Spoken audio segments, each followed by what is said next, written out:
Hello everyone, ನಮ್ಮ ಅಡುಗೆ ನಿಮ್ಮ ರುಚಿಗೆ ಸ್ವಾಗತ.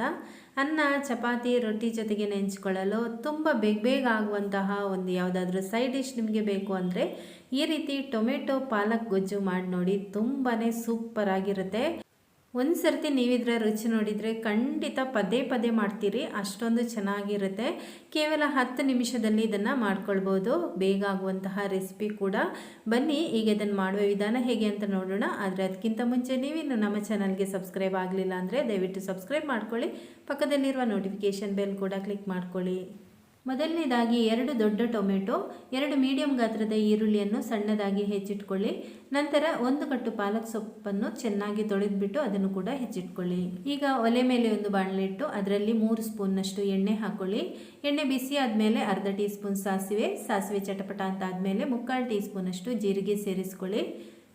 ನಂತರ ಸಣ್ಣದಾಗಿ ಹೆಚ್ಚಿರುವಂತಹ 10 ಎಸಳು ಬೆಳ್ಳುಳ್ಳಿಯನ್ನು ಸೇರಿಸ್ಕೊಳ್ಳಿ. 1 ಇಂಚಿನಷ್ಟು ಶುಂಠಿಯನ್ನು ಸಣ್ಣದಾಗಿ ಹೆಚ್ಚಿ ಸೇರಿಸಿಕೊಂಡು ಚೆನ್ನಾಗಿ ಇದನ್ನು ಹುರಿಬೇಕು. ಬೆಳ್ಳುಳ್ಳಿ ಸ್ವಲ್ಪ ಕೆಂಪಗಾದ ಮೇಲೆ ಇದಕ್ಕೆ ಈರುಳ್ಳಿಯನ್ನು ಸೇರಿಸಿಕೊಂಡು ಚೆನ್ನಾಗಿ ಇದನ್ನು ಹುರಿಯಿರಿ. ಚೆನ್ನಾಗಿ ಈರುಳ್ಳಿ ಒಂದು ರೀತಿ ಗೋಲ್ಡನ್ ಕಲರ್ ಬರುವವರೆಗೆ ನೀವು ಫ್ರೈ ಮಾಡಿಕೊಂಡ್ರೆ ಈ ಗೊಜ್ಜಿನ ರುಚಿ ತುಂಬಾ ಚೆನ್ನಾಗಿರುತ್ತೆ.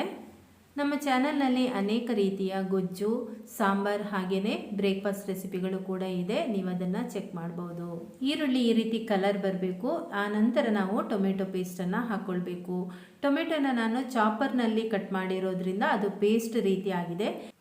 ಸಣ್ಣದಾಗಿ ಹೆಚ್ಚಿ ಕೂಡ ಹಾಕ್ಕೊಳ್ಬೋದು, ಅಥವಾ ನೀವು ಮಿಕ್ಸಿಯಲ್ಲಿ ರುಬ್ಬಿ ಹಾಕೋದಾದರೆ ಆ ರೀತಿ ಮಾಡ್ಕೊಳ್ಬೋದು. ಆದರೆ ಮಿಕ್ಸಿಯಲ್ಲಿ ರುಬ್ಬಿ ಹಾಕಿದಾಗ ಅದು ನಮಗೆ ಫ್ರೈ ಆಗೋದಕ್ಕೆ ತುಂಬ ಟೈಮ್ ತಗೊಳ್ಳುತ್ತೆ.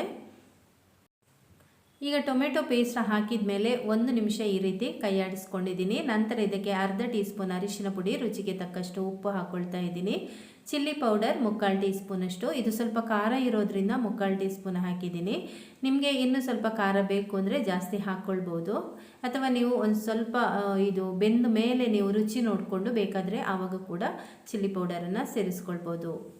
ಮಸಾಲೆ ಎಲ್ಲ ಹಾಕಿ ಚೆನ್ನಾಗಿ ಮಿಕ್ಸ್ ಮಾಡಿದ ಮೇಲೆ ಮುಚ್ಚಳ ಮುಚ್ಚಿ ಒಂದು 2 ನಿಮಿಷ ಹಾಗೆಯೇ ಮೀಡಿಯಮ್ ಉರಿನಲ್ಲಿ ಬೇಯಿಸ್ತಾ ಇದ್ದೀನಿ.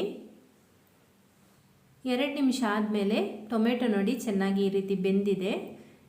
ಈಗ ಒಂದು ಸರ್ತಿ ಇದನ್ನು ಮಿಕ್ಸ್ ಮಾಡಿಬಿಟ್ಟು ಇದಕ್ಕೆ ನಾನು ಪಾಲಕ್ ಸೊಪ್ಪನ್ನು ಹಾಕ್ಕೊಳ್ತಾ ಇದ್ದೀನಿ. ಪಾಲಕ್ ಸೊಪ್ಪು ಇದರಲ್ಲಿ 1 ಕಟ್ನಷ್ಟು ಪಾಲಕ್ ಸೊಪ್ಪು, ಅದನ್ನು ಚೆನ್ನಾಗಿ ತೊಳೆದ್ಬಿಟ್ಟು ಸಣ್ಣದಾಗಿ ಹೆಚ್ಚಿಕೊಂಡು ಹಾಕ್ಕೊಳ್ತಾ ಇದ್ದೀನಿ. ನೀವು ಇದಕ್ಕೆ ಪಾಲಕ್ ಸೊಪ್ಪು ನಿಮಗೆ ಜಾಸ್ತಿ ಗ್ರೇವಿ ಬೇಕು ಅಂದರೆ ಇನ್ನೂ ಕೂಡ 1-2 ಕಟ್ಟು ಜಾಸ್ತಿ ಹಾಕ್ಕೊಳ್ಬೋದು. ಈಗ ಇದನ್ನು ಒಂದು ಸರ್ತಿ ಚೆನ್ನಾಗಿ ಮಿಕ್ಸ್ ಮಾಡ್ಕೊಳ್ಳೋಣ. ಉಪ್ಪೆಲ್ಲ ಅದಕ್ಕೆ ಸೇರಿಕೊಂಡಿರುತ್ತಲ್ವ, ನೀರು ಚೆನ್ನಾಗಿ ಬಿಟ್ಕೊಂಡು ಬೇಯುತ್ತೆ. ಈಗ ಮುಚ್ಚಳ ಮುಚ್ಚಿ ಇದನ್ನು ಒಂದು 2-3 ನಿಮಿಷ ಹಾಗೆಯೇ ಬೇಯಿಸ್ಕೊಳ್ತಾ ಇದ್ದೀನಿ. 3 ನಿಮಿಷಕ್ಕೆ ನೋಡ್ಬೋದು ನೀವು. ನೋಡಿ ಚೆನ್ನಾಗಿ ಬೆಂದಿದೆ. ಚೆನ್ನಾಗಿ ಒಂದು ಸರ್ತಿ ಕಲಸಿಬಿಟ್ಟು ಇದಕ್ಕೆ ಸ್ವಲ್ಪ ನೀರು ಹಾಕ್ಕೊಳ್ತಾ ಇದ್ದೀನಿ. ನೀವು ರೊಟ್ಟಿ ಚಪಾತಿಗಾದರೆ ಬೇಕಾದರೆ ಹೀಗೇ ಇಡ್ಬೋದು. ನಿಮಗೆ ಗ್ರೇವಿ ಜಾಸ್ತಿ ಬೇಡ ಅಂತಿದ್ರೆ ನೀರು ಹಾಕೋದೇನು ಬೇಡ. ಈಗ ರುಚಿ ನೋಡಿಕೊಂಡು ಸ್ವಲ್ಪ ಉಪ್ಪು ಹಾಗೆಯೇ ರೆಡ್ ಚಿಲ್ಲಿ ಪೌಡರ್ ಸ್ವಲ್ಪ ಹಾಕ್ಕೊಂಡಿದ್ದೀನಿ. ಚೆನ್ನಾಗಿ ಈ ರೀತಿ ಕಲಸಿಬಿಟ್ಟು ಮುಚ್ಚಳ ಮುಚ್ಚಿ ಇದನ್ನು 1 ನಿಮಿಷ ಅಥವಾ 2 ನಿಮಿಷ ಹಾಗೆಯೇ ಮೀಡಿಯಮ್ ಉರಿನಲ್ಲಿ ಇಟ್ಕೊಳ್ಳಿ. 1 ನಿಮಿಷಕ್ಕೆಲ್ಲ ಒಂದು ಕುದಿ ಬಂದರೆ ಸಾಕು, ಜಾಸ್ತಿ ಟೈಮ್ ಇದು ಈಗಾಗಲೇ ಬೆಂದಿದೆ. ಈಗ ನೋಡಿ ಸ್ವಲ್ಪ ಹೊತ್ತು ಆದಮೇಲೆ ಇದನ್ನು ತೆಗಿತಾ ಇದ್ದೀನಿ. ಕೊನೆಗೆ ಒಂಚೂರು ಗರಂ ಮಸಾಲ ಹಾಕ್ಕೊಂಡಿದ್ದೀನಿ. ಗರಂ ಮಸಾಲ ಹಾಕಿಬಿಟ್ಟು ಚೆನ್ನಾಗಿ ಮಿಕ್ಸ್ ಮಾಡ್ಕೊಂಡಿದ್ದೀನಿ. ಈಗ ಇದು ರೆಡಿಯಾಗಿದೆ. ಟೊಮೆಟೊ ಪಾಲಕ್ ಗೊಜ್ಜು ಸೂಪರಾಗಿರುತ್ತೆ. ನನಗಂತೂ ತುಂಬಾ ಇಷ್ಟ ಆಗಿದೆ ಇದು. ನೀವು ಕೂಡ ಖಂಡಿತ ಮನೆಯಲ್ಲಿ ಟ್ರೈ ಮಾಡಿ. ಚಪಾತಿ ರೊಟ್ಟಿಗೆ ಎಲ್ಲ ಆದರೆ ಸ್ವಲ್ಪ ನೀವು ಅಂದರೆ ಗಟ್ಟಿ ಮಾಡ್ಕೊಳ್ಬೋದು. ಅನ್ನಕ್ಕಾದರೆ ಸ್ವಲ್ಪ ನೀರು ಹಾಕ್ಕೊಂಡು ಗೊಜ್ಜು ರೀತಿ ಮಾಡ್ಕೊಳ್ಳಿ, ತುಂಬಾ ಚೆನ್ನಾಗಿರುತ್ತೆ. ಖಂಡಿತ ಮನೆಯಲ್ಲಿ ಟ್ರೈ ಮಾಡಿ. ಈ ವಿಡಿಯೋ ಇಷ್ಟ ಆದರೆ ಒಂದು ಲೈಕ್ ಮಾಡಿ, ಶೇರ್ ಮಾಡಿ, ಕಮೆಂಟ್ ಮಾಡಿ. ಹಾಗೆಯೇ ನಮ್ಮ ಚಾನಲ್ಗೆ ಸಬ್ಸ್ಕ್ರೈಬ್ ಆಗೋದು ಮರಿಬೇಡಿ. Thank you friends.